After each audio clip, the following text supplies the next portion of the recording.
राधे राधे प्रभु जी।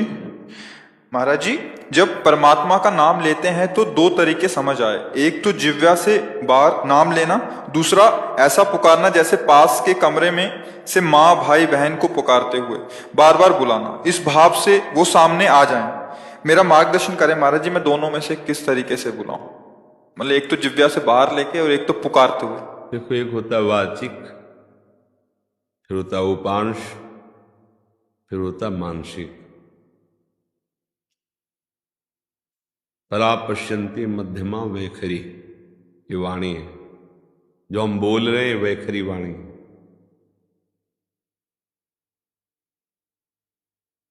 ये उपांश है, चल रहा है। ये मानसिक है,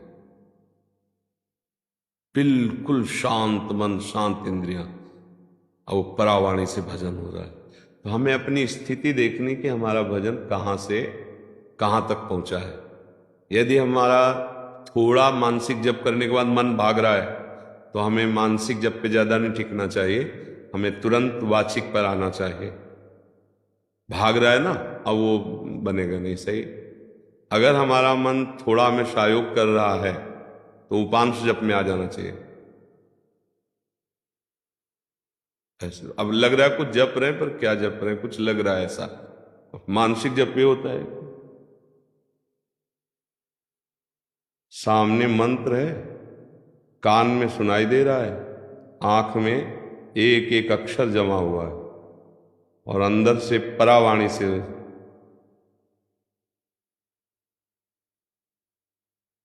न माला है न कुछ। उठते बैठते चलते फिरते हर समय हो। पर यह सिद्धों की स्थिति होती है, साधक को करना होता है। तो अगर हम कम से कम 1.5 वर्ष जवान से अभ्यास करें, राधा राधा राधा राधा राधा, बिना प्रयास के उपांश चलने लगेगा। और अगर हम और कुछ समय उपांश का अभ्यास करें तो फिर मानसिक में स्थिति आने लगेगी। पर इतना करने में बीच में जो यात्रा बहुत घबराहट की है। जब पाप नष्ट होते हैं तो जलन पैदा होती है, नाना प्रकार के जो जिंदगी में कभी भी झगड़ा द्वेष अपमान हुआ होगा सब याद आएगा। सब जो पाप किए वो सब सामने आए, क्योंकि भस्म होगा ना। और उस समय साधक को टिक पाना बड़ा कठिन होता है। अच्छा, जो कमजोरी रही वो तुम्हारे सामने उपस्थित हो जाएगी। जैसे आप काम, क्रोध, लोभ, मोह, मद, वही तुम्हें दबाना शुरू कर देगा, क्योंकि अब युद्ध शुरू हो गया ना। नाम अब विजय करवाएगा ना, तो नाम न छूटे, उत्साह न टूटे, और आप आगे बढ़ते रहो तो जीत जाओगे। और इसके लिए साधु संग बहुत जरूरी है। जैसे हम कहीं हार रहे हो और कोई हमारा विश्वास नहीं कह दे, जीत गए जीत गए, अरे बस जीत गए, उठा पटक बस पटक, तो उसमें बल आ जाएगा। उसने दिया कुछ नहीं, वाणी से केवल बोला तुम निकल गए, घबराना मत, आप बस आगे निकल, आप निकल जाओगे। अरे तुम क्या निकल पाओगे, गए, वो निरुत्साहित होकर मर जाएगा।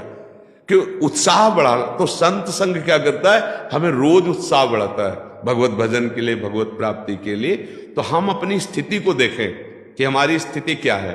अगर कुछ मिनट हम जब शांत होकर जपते फिर मन भाग जाता है, परेशानी। अभी हमारी मानसिक स्थिति नहीं, हमें उपांश में आना है, और उपांश में भी जी घबराने लगता, परेशानी हो रही, तो नाम कीर्तन करना, राधा वल्लभ राधा वल्लभ राधा वल्लभ श्री हरि राधा। अनेक राग रागिनियों से इसीलिए हमने छूट दी है कि आप अनेक धुनियों में गाओ। संसारी आदमी है, तुम्हें पसंद है ये धुनी, उसी पसंद धुनी में राधा नाम लगाओ। राधा नाम जहर है, पर उसे शोध करके दो।